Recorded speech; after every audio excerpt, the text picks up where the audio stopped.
Welcome to the real journey of the entrepreneur. The journey of any entrepreneur begins with a decision, then writing down your vision, then the execution of that vision. It is not for the faint of heart.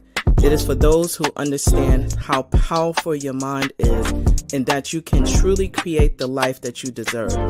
It does require a unique formula that includes belief in yourself, a lot of consistency, connecting with an OG, a lot of tears, missing out on a few events and things, and taking a whole lot of risks that will allow you to see your vision and dream come to pass. This journey of the entrepreneur is from the perspective of a wonderful mother, a business owner, whose goal is to break generational barriers and normalize the process of wealth building and financial wellness through entrepreneurship, all while creating a social and give back along the way. I am sharing this journey with you and invite you to share this process with me. Let's do this together. It's my own, but you have to feel comfortable to own it. Yeah, absolutely. Right? I will always support you. Thank you. Well, hello there, good people. We are back for another episode of the real journey of entrepreneurship. My name is Anita. I am the host and producer and also the founder and CEO of 11375. We at 11375 inspire businesses to really think about how they're going to gain their full potential in their business. And we accomplish this through a number of ways through our coaching and training and facilitation services. We also happen to work in the space where we help businesses become certified, but we also provide deep strategy to help them become successful in that space, specifically in the professional services arena. But I want to tell you how excited I am because, as I've mentioned, if you've been following me on social media, I had an opportunity to participate in a business accelerator that was through the Goldman Sachs 10,000 Small Business Program. And I have to tell you that prior to me going in, I had a wish list, as you can say, for a business owner. I wanted to find like-minded business owners. We don't have to do the same thing, but we're in business and we are attempting to figure out how we can make impact and also grow our businesses through the work that we are doing. And I have to tell you that my cohort 40, I'm going to keep saying this, it is probably one of the best. XL was the largest up to that date. And I have to tell you that my wish list has been answered.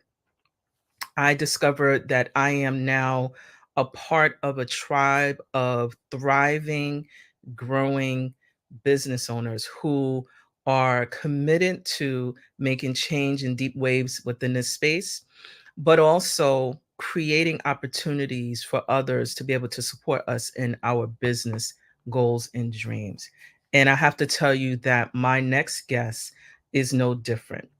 First of all, let's talk about the fact that I now know an architect. I didn't have anyone that I knew that was an architect. And also have worked on spaces and buildings that I was inside of. Let's talk about that. But not only that, just so happens to be a woman architect. So let's talk about what we're going to talk about today. You're going to meet Ritu, but I'm going to tell you that there's some things that is going to be shared that will help us to understand that what it means to be not only a woman in business, not only a mother in business, but also really understand this concept being an architect in a space that's predominantly dominated by men. So I'm going to put a pause on what I got to say, because when you meet Ritu, you're going to understand the importance of making space, creating impact, and just being a really amazing being. Come on, Ritu. Come on. Come right on. Come on. Oh. Anita, that was an introduction. Oh my God, you said it all. Thank you so much. Uh, Good to see everyone. So we're done with the conversation since I said no, we're not. We're just getting started. Yeah, let's do So it. Fantastic. Looking forward to it. But that was a great introduction. One of the best I have ever gotten. thank you. But it's true. So I know that I do not do the guest justice by I do like a very high level intro. Ritu, please tell us who you are, what you do now, and how you're making impact through your agency. Well, good question. Thank you. So, I'm Ritu Saheb. I'm the founder of architectural firm Saheb Architecture. We are based in Midtown Manhattan and we focus on renovations primarily in the residential space, which is apartments, townhouses, apartment buildings, plus in the institutional space, which is very varied, like cultural, educational, medical, childcare, and so on. So that's on the business side. Shall I mention the things on the personal side? Absolutely. Okay. I'm an immigrant, probably like a lot of listeners of this podcast. I arrived in this country by myself as a grown adult of 25. I'm a mother, currently an empty nester, yes.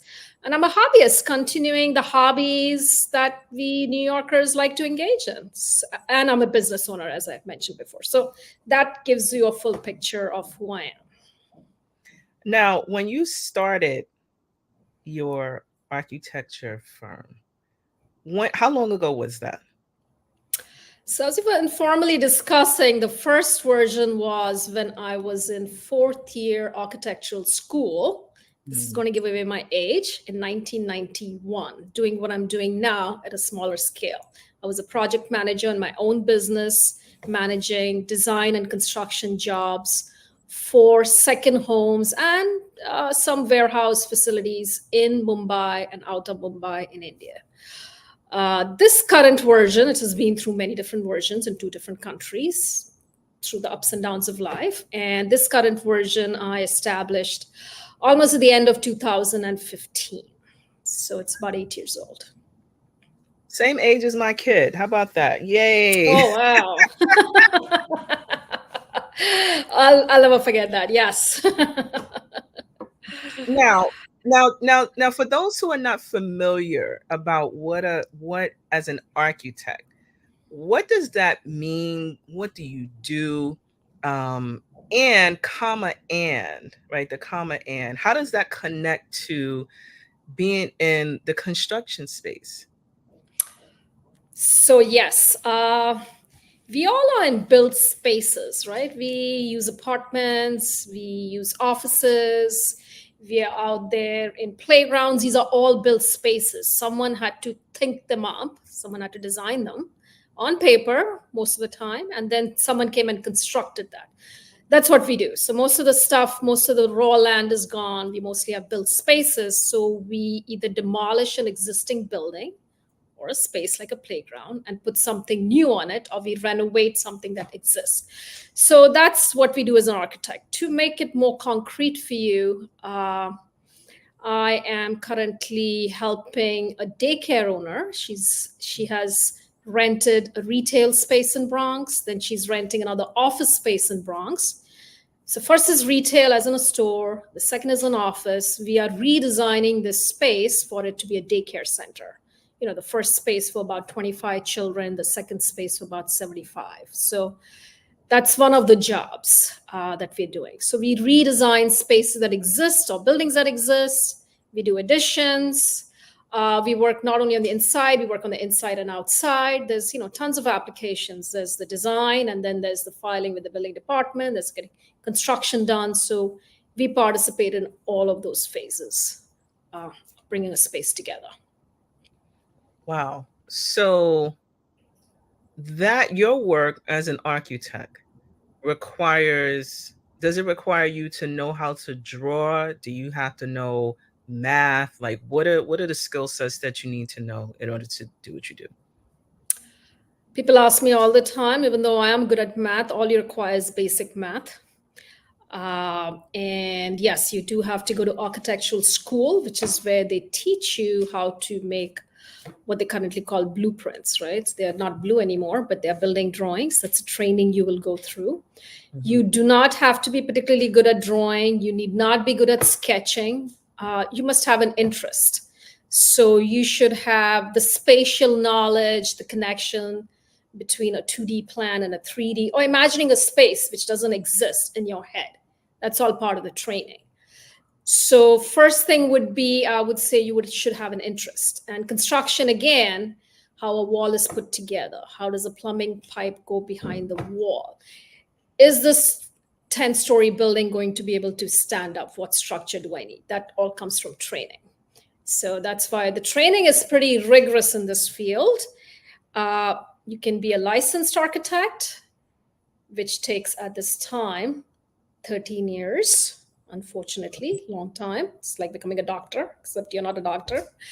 Or if you're an licensed architect, which is, you can do most of the stuff. If you're some things you can do, or you'd hire a licensed architect for your business, that is architectural school, and then just your general practice in the real world. So that's probably like 5-6 years, I would say. Hmm. So when you are when you entered into this space, what made you choose this field? That's when I was 16, long time ago, in the 80s. Yes. So I've been myself, and you have to be yourself if you're going to be, someone in this male-dominated space. And architecture was something that interested me. I grew up in the city of Mumbai. Currently, it's a city of 20 million people. Back then, it wasn't. It was much smaller, but we had apartment buildings. And when I visited my parents' hometown, Delhi, which is a very different kind of city. It's mostly single family homes or multi-family homes, but one floor. It just completely amazed me. So I think we used to go to Delhi every summer, for 3 months for the summer vacations. Not 3 months, wasn't 3 months, 1.5 months. And I would constantly go through the difference between the high-rise buildings of Mumbai and the low-lying architecture of New Delhi in my head. And I think that's how I got interested in architecture. I had that talent for the spatial connection that I'm talking about. I had interest. I would make floor plans in my mind. And so when it was time for me to decide, which in India is pretty early on, which I decided at 16, because you have to make the choices accordingly in terms of academics, what you're going to do, I chose architecture. And sure enough, 30 plus years later, I'm absolutely happy and contented in this field.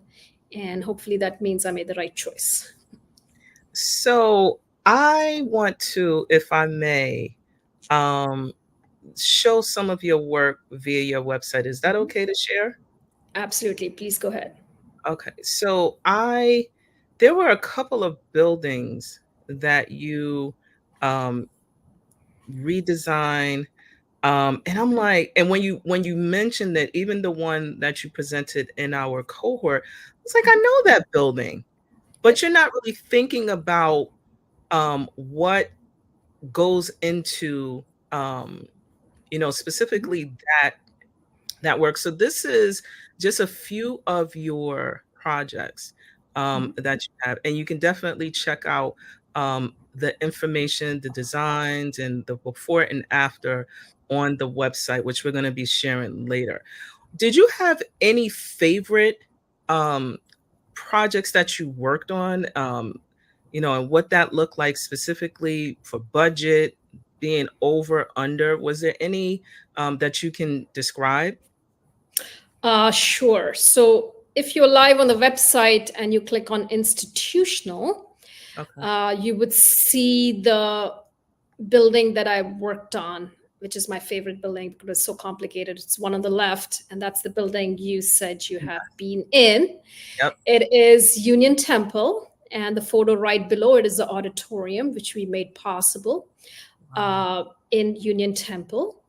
And this is my favorite work. It's ongoing. We're not fully done with it yet. We were involved in every aspect, every square inch of the building, Mhm. some literally for design and construction, and some for the other things that go on beside design and construction, as in changing certificate for occupancies, changing Mm. uses, or getting special permits. So these are the high level stuff which comes in before you start designing the space itself.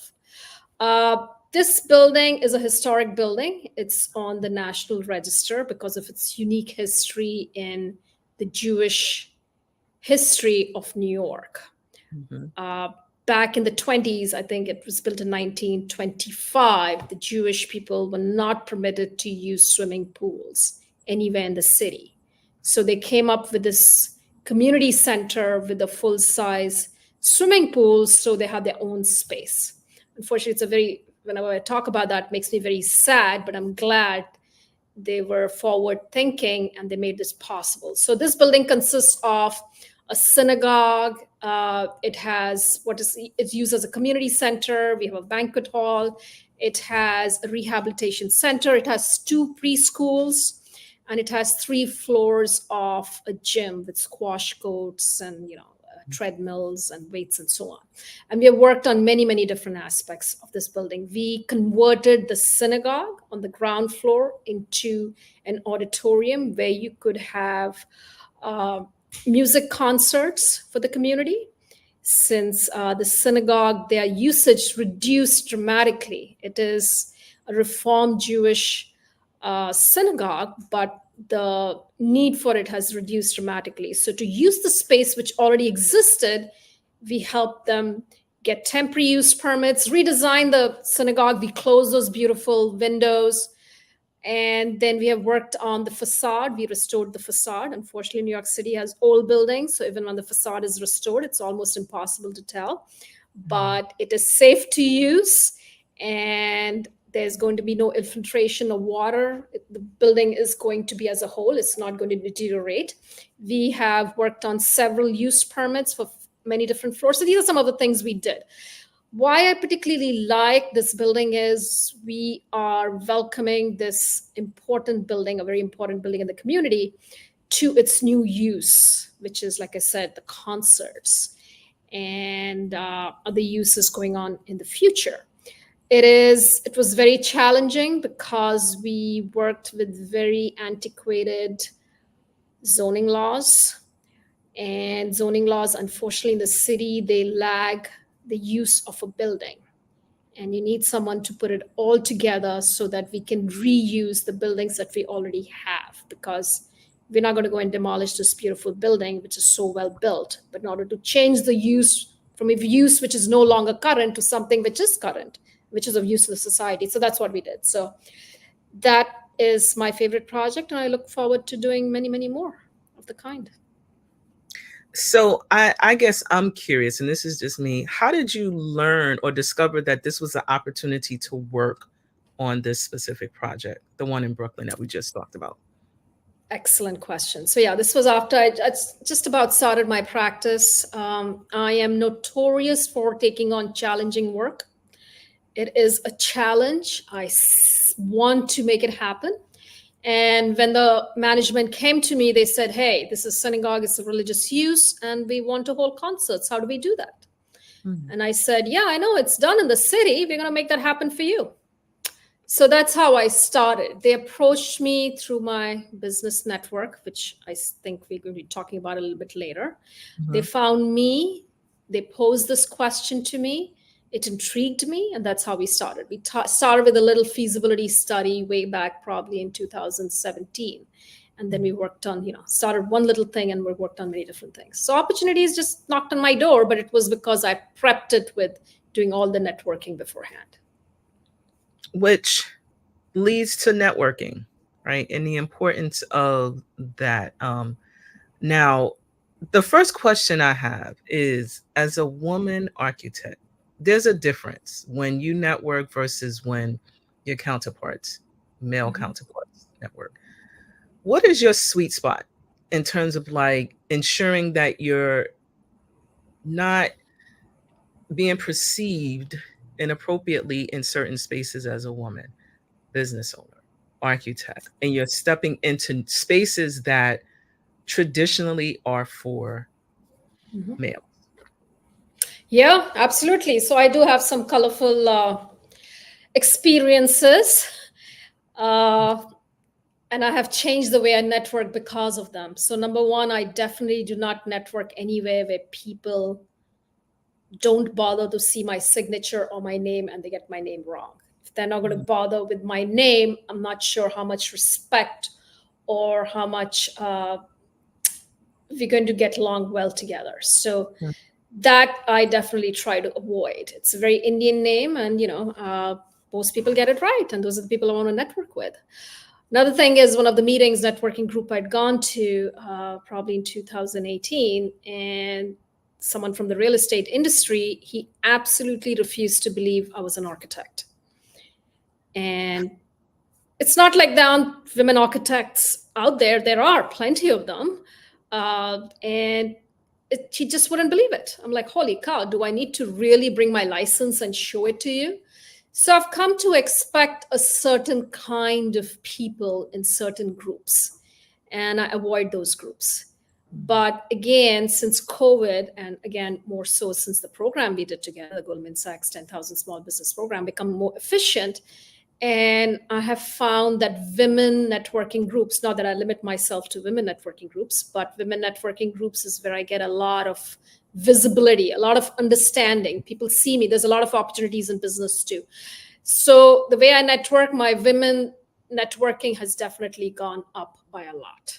And I have reduced just general networking. I network with people where I know someone understands me and someone will know what I'm going through and what I'm all about. So yes, that does happen out there, unfortunately. So I'm glad you mentioned the intentionality behind Mhm. who you want to work with. You want to work in spaces that you are seen and respected. Mhm. And I think that a couple of things came out of the program for me, is really understand your worth and your value in specific spaces. And it becomes important as you begin to build your business. Follow up question about how do you then leverage those new business relationships that you develop? How do I leverage the business relationships that I develop? So it happens naturally, but the development part is where I put in a lot of work. Mhm. And I definitely have a system, having networked for a very long time, and I have to network a little bit harder than my male counterparts in the business because people don't naturally accept I'm an architect. So there's a lot of follow up involved for sure. When I meet people, I don't rush out to follow up with everybody, but I pick and choose who I want to follow up with, the people that I feel I connect with, and people I can get along well with, people that I can help because it's a two-way relationship. If I help them, they can help me, which I'm big on the BNI, and that's their motto. It's givers gain. So you Mm, can't ask what is in it for me. The first step is giving them something that they want. It's mm, natural. They win, I win. And that has helped me a lot. I invite a lot of people to my networking groups as well. And Anita, you're going to be invited as well. A few of our classmates have already attended my networking meetings. So that helps me grow the relationship. Then it just naturally blossoms. I do a lot of coffees, a lot of lunches. People ask me for help. People are always reaching out. They're like, hey, I thought about this. What do you think? Or can you introduce me to a real estate agent? Or look, I'm just doing painting. Is it possible for for you to introduce me to someone? So people reach out to me. I am sure I be sure to respond to them. I have my mailing list, of course. Everybody ends up on my email newsletter. This way they know that I'm there. Then mhm. I also do the old snail mail. So, and that one helps me stand out from the email newsletter because people open, I get very small select number that I get a lot of business from. They get my printed newsletter, they open it up, it's very different from my email newsletter, it's a very customized thing, and they remember me. And this newsletter, which used to go out to 40 people, now goes out to 25. They are not allowed to forget me. They remember when they need an architect. They're like, oh, Ritu, yes, I kind of saw her name last month, the printed newsletter. People don't throw that stuff in the trash. They read it, or they at least peruse it. And that's how I get it. So that's how I grow. It's just networking in my different networks, keeping up with people. Party, you are my little party. I always love that. I love business. I love people who are doing stuff. So that's how I keep up with people. So you mentioned some really interesting marketing tools that are not of what I call the norm these days. And I like that you still use paper to mail, because people still read their mail at some point. At some Yep. point, they'll look at it. So I like that you shared that. Are there any other ways that you are? You mentioned a few, but are there any deeper ways that you engage your clients once you have secured them? And what does that relationship look like for them, for you? I definitely do a lot of free consultation. So when people reach out to me, it's with an idea in mind. Hey, can I add, for example, real estate lawyers? That's a big group of my client. Not every query that comes from a real estate lawyer becomes a paid job for me, but I'm its resource. So offering resources is definitely helped me a lot. People are looking to help their clients, and they just have a small question which is not worthy of being, paid a consultation fee yet. Uh, Mhm. that's one thing I do. Another thing I do is I actually do continuing education seminars for the realtors in this field. Some of them are already my clients, and many of them, I hope for them to become my future clients. So they're getting continuing education as licensed agents in the city. And I'm getting the word out about my business, and I'm getting to show my work. We do slides. I literally talk about the different projects and details that I'm working on. So we do this online. And I also did last year a couple of these seminars with Chase Bank in person. So we do that as well. I'm out and about networking in person a lot, and I attend a lot of women's events. But I think your specific question was it that before they become the clients, how do I convert them when they come Yeah, in? like, so what does that really look like for you? Because it does take, a number of touch points, especially Mhm. I've learned, before you actually convert them into an actual paid client.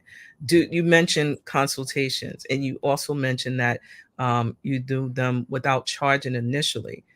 I do something similar because I think it's important for them to know that if they really want to work with me, you may see all the fanfare on, websites, social media, but we may not be the right fit for one another. So I really like the fact that you are exploring opportunities to generate individuals coming to work with you. Sure. So I have found I need about 10 touches. Mm. And I have found my cycle is pretty long because this is about design and construction. And typically, the construction we undertake could be 300,000 to 500,000 to a million. In Union Temple, it was around 2 million. So it's not just the professional fees, but it's a construction cost. So it Mm. takes about 12 months to close a client for me. And yes, so 12 months is a long lead cycle, lots long sales cycle. They come to me through my networking group. Someone or the other refers them to me. Then I have a system where they can schedule a call with me. And during the call, we get a bit of sense about their project. So I'll use Calendly, which links up with my phone calendar. They schedule a call, I talk to them. Then they go on my email newsletter. And when I talk to them, either it could be a free general consult at that point, or if there's something more to be done, I offer a very small consultation for a small amount to progress this, to move this client in in the direction forward.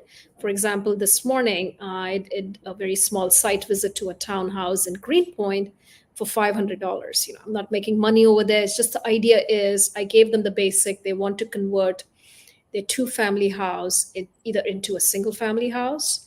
So they're considering whether should we do a legal Airbnb rental, should we rent it out to a long-term tenant, what are the implications. So it was a very useful consultation for a small cost of $100. But now the ball is in their court for the big deal. If they want to go ahead with big redesign project, which may happen 6 months down the road or not at all. But so I offer them a small paid consultation to give them a sense of what we can do. Then they just see me on the newsletter, and people do come back to me and they say, hey, yeah, I spoke to you 6 months ago, and I think I'm finally ready to begin. I have a lot of educational videos on Vimeo, and these are 2-minute videos. So with our current attention span, they just give you all the information you want. They get a link to that. They can hear it whenever they want. So they're hearing my voice, they're seeing what I can do, talking about projects. So these are all the different things I do to advance a client from the step they first come on my radar. If they don't come on my radar, they find all these things naturally through my website or Googling for me and so on. So there's tons of things out there online which people see before they approach me. It's so interesting, and I appreciate you breaking down, your personal business sales cycle, because a lot of times when you're doing, putting effort through marketing, through communicating on social media, email lists, in your instance, actually mailing out a newsletter, that sometimes an entrepreneur can get discouraged because it doesn't immediately happen for them. But you just shared that the conversion time may take 6 months or more, just to, and you have to do a number of touch bases. So how do you stay encouraged during those times when sales are not always just there?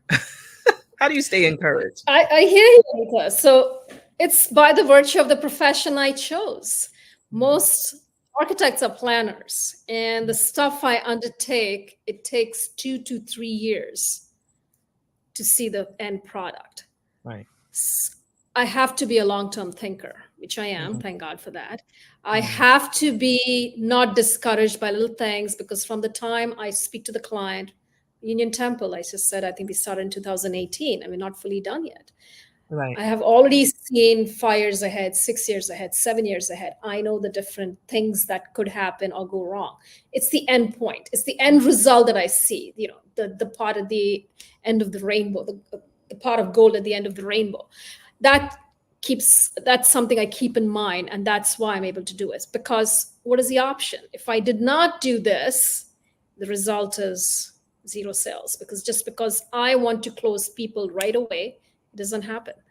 The people act in a certain way, and I've just become more empathic over the years. I can understand that. Like, I broke it down. It's not just hiring a professional, it's the cost of construction. And people are nervous when they want to renovate the biggest asset in their life. It could be their townhouse, it could be their apartment, it could be their business. People, they literally throw in all their income to set up the business. They're hiring me to make the space for the business, and that is their biggest investment. Or in many times, investors. I work with real estate investors, developers, redevelopers, and their name is on the line. It's the first time they're doing it, the second time they're doing it. This is their biggest investment ever. So I can see the nervousness from their side, the hesitation. And it is really, designing in New York City is a very difficult job, getting the construction done. In spite of, you're seeing so much going around you. Right. If I started telling you stories about what goes on behind the scenes, it is a lot of work. It is a lot of work. So I am more empathic to the client, and I'm like, yeah, it takes 1 year. Here I am. I'm going to make it happen for you. If that's what you want to do, 1 year down the road, I am there. You will see me everywhere. You will feel that comfort in me. We have house portfolio, HOUZZ. We have testimonials there. You can go out there, read testimonials. Take your time, make your decision. So that is the best way I've found, by staying positive, and it has proven correct. Business is coming in. Mhm. That's how I make it happen. Yeah, and that's a great No one way. said this was easy. No, no, it's not. Um, I want to transition to you as a mentor. So you've done a number of, you served as the women's business for Goldman Sachs. And I know I'm probably saying it as a thought leader, an expert in that specific space. Now, for your mentorship, women, is it in general? What does that look like for those who want to sit and learn from your experience?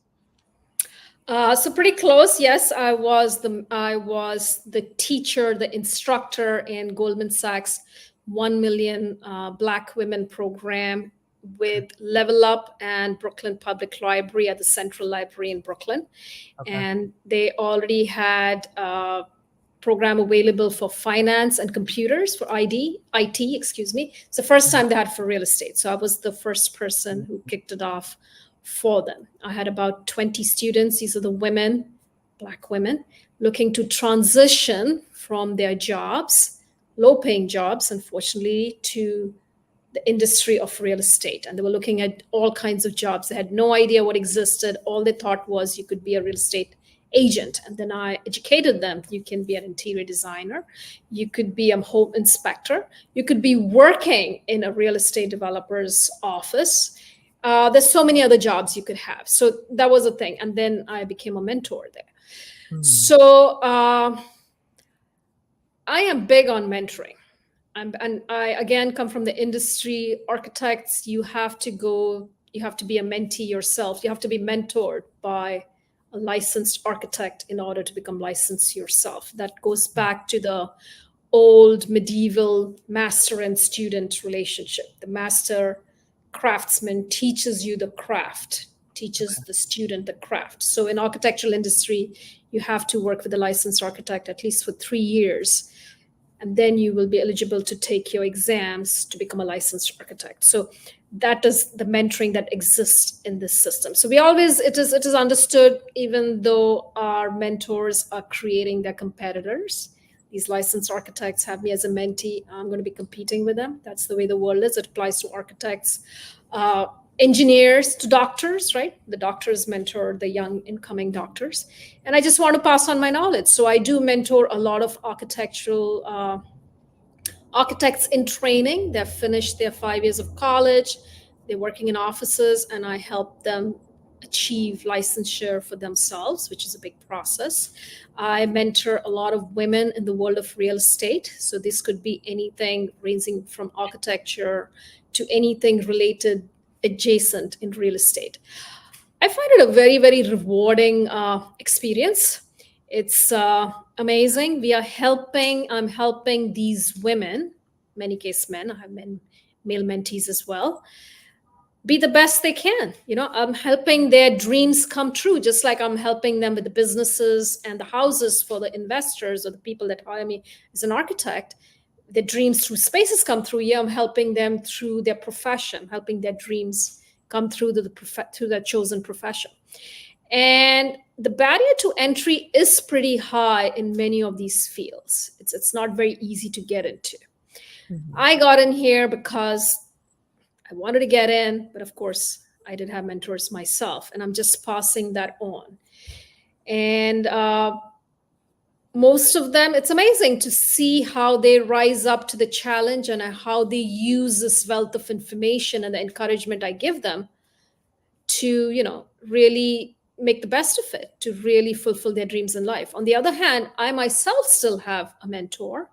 So I have a mentor from SCORE. Her name is Anne, and she's an engineer. She was an analyst with Chase Bank, and now she's retired, and she mentors full time. She's an amazing mentor. When I got stuck last year, I felt like I needed a mentor, and I reached out to her. And there are some other older women who have been through my age and my phase of business, and they have risen above it. They mentor me as well. So it's both ways.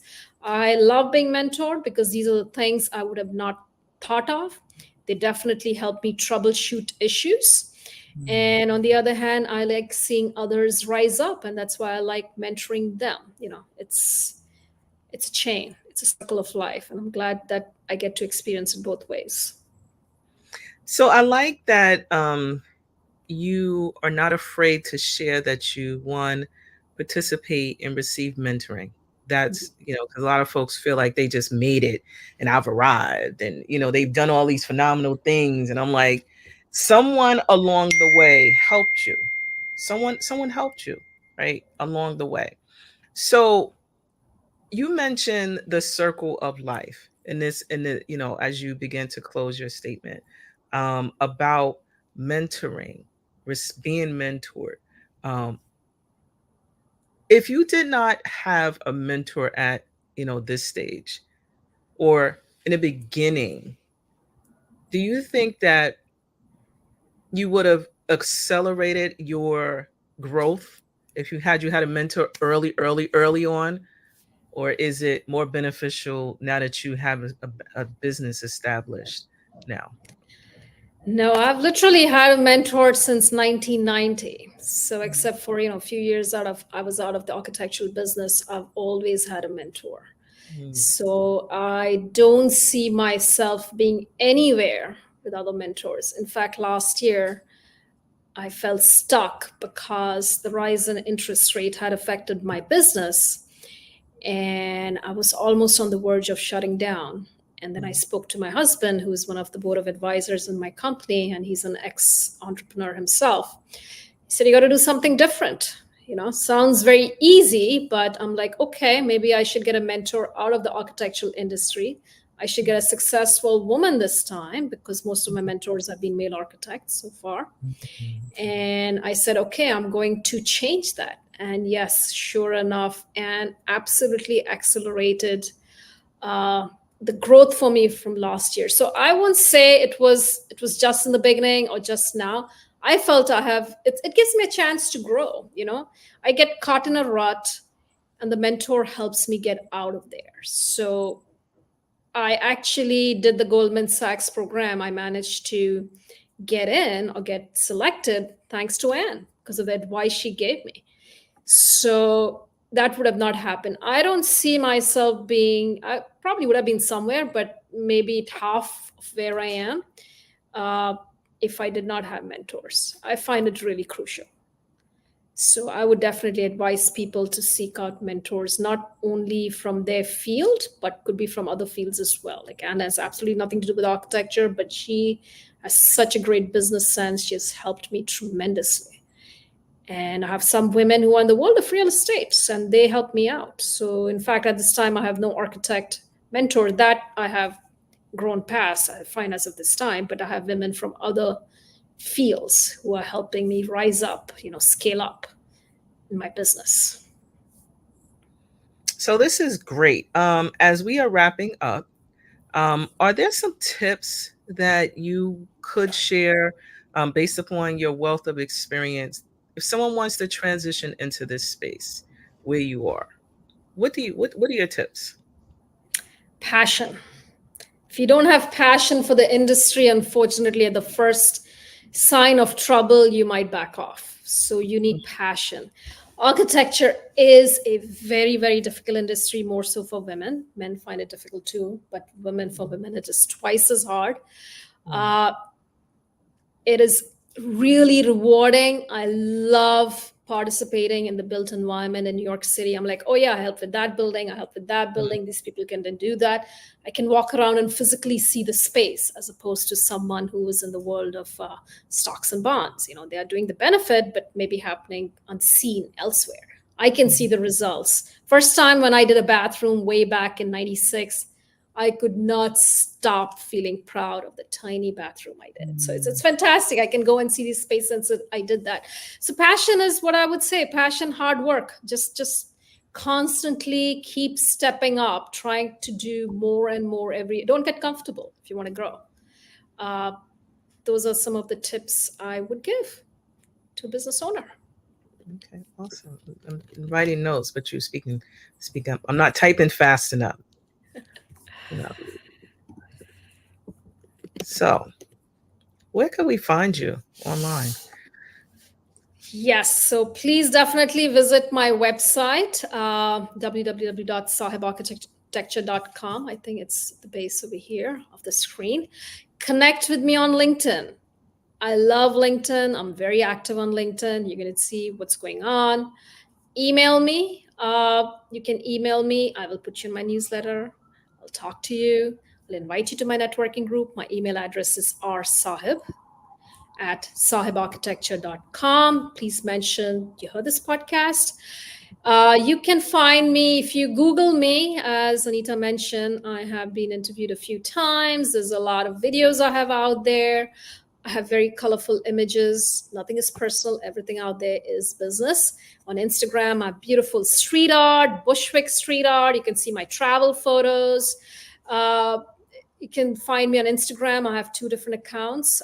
Just Google my name and connect with whichever. You can also connect with me on Facebook, though I've not been so active there lately. So, yeah, please find me in all these places. And so, yes, I am so excited to have interviewed you today. I think that sitting in class didn't really do you justice, and getting to know you outside of our cohort, because I'm going to make this statement again, just in case you all didn't know. Um, Cohort 40 XL is going to be making deep waves. So stay tuned and pay attention to what it is that we're doing within our businesses. Like, share, and follow us on the social platforms. And again, just support women-owned businesses. It's nothing wrong with, being intentional about where you spend your money. So, Ritu, I am so excited to have you here. Thank you so much. Please check out Ritu on the social platforms, and don't hesitate. Don't hesitate. Thank you so much, Ritu. Thank you, Anita. This was a great experience and it's been wonderful. Yes, please look out for cohort 40 XL. Here we come. Here we come. All right, take good care. Oh, but wait, how did I say? I got a couple of quick Yes, the rap. rapid fire. How Yes. did I forget? I got so engulfed in the other stuff. So, do you prefer shoes or sneakers? Oh, shoes any day. Pizza or burgers? Doesn't matter if it's vegan or not. What's your preference? Burgers with real beef. Smoothie or ice cream? Neither, unfortunately. How do you maintain your overall wellness? Sleeping well, meditating when required, multivitamin for me, a lot of walking. It's 2 o'clock. I've already walked like 13,000 steps today. A lot of walking. New York City is built for walking. So, yeah. In 3 years, where are you going to take your business? You're going to see a lot of me out there on the billboards, on the names in front of the buildings, development. I'm going to have new development with me and some of my partners we're working on. So you're going to see those luxury housing thanks to Ritu Saheb Architects. You heard it here first. In the cohort XL. Ritu, thank you so much. Sending you virtual kisses. I appreciate you. Thank you so much. Thanks, Anita. That was fun. So, okay, friends. Okay, friends. You cannot say that you did not understand or learn anything about what it means to be an architect, specifically in the construction space. I have to tell you that even as I looked at the website even more, I know the building. I was like, I know that building. I know that building. But to actually know the human that is behind such beautiful design, and it just makes it even more sweeter for me. I don't know if you get my excitement, but I want to tell you that it's really nice to be able to have a conversation with someone who has the experience and for me to learn about this space. So definitely check out sahebarchitecture.com. Ritu is on LinkedIn, on Instagram. Do not hesitate to like, share, and follow. But I also want to share a couple of gems. If you're interested in getting into this space, Ritu mentioned very specifically, you have to have passion, you have to do the work, and you have to have the ability to be open to have a mentor. A lot of times when we're in business, we think that sometimes we get started, we may not need someone, but as Ritu mentioned, she's had lifelong mentors to help her through the process. And I am so excited to have you just know that there are opportunities where you can find resources to help you to grow and develop your business. If you are within the 5 boroughs, there are number of chambers of commerce where you can, as Ritu mentioned, be intentional about your networking and relationship building. This is one space. We just happen to have a cohort where we are now relying on one another and exchanging, but the chambers of commerce, they are out there and can be supportive to your growth needs. I also want to share that they are in the 5 boroughs, they're in different states. You just have to tap in to be able to find resources. And some of them provide information where you can gather by attending in-person events. But I'm also going to share, if you're looking for some of our services, we're on the social platforms at 11375. We are here to help you to close some of that knowledge gap that you may need and experience within your space. So I am super excited to have you join us today. It was so good to really deeply unpack, what Ritu has going on in her space. So on that note, thank you for joining the real journey of the entrepreneurship. And guess what? We'll see you again soon. So long.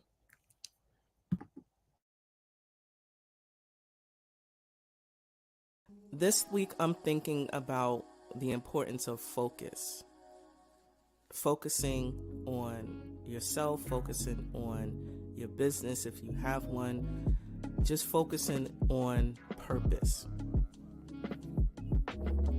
One of the things that I'm learning is that having focus is a requirement.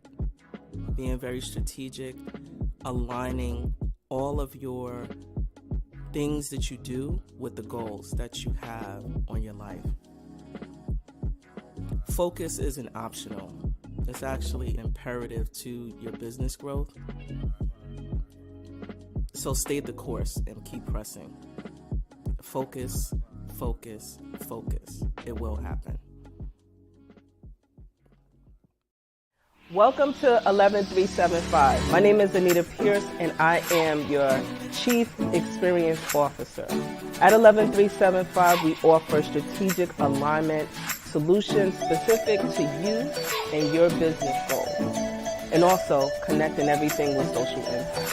So if you are looking for a really amazing organization where we help you to focus your strategy and connecting it with social impact, please do not hesitate to reach out to us. We are on all the social platforms, and you can contact us at 11375.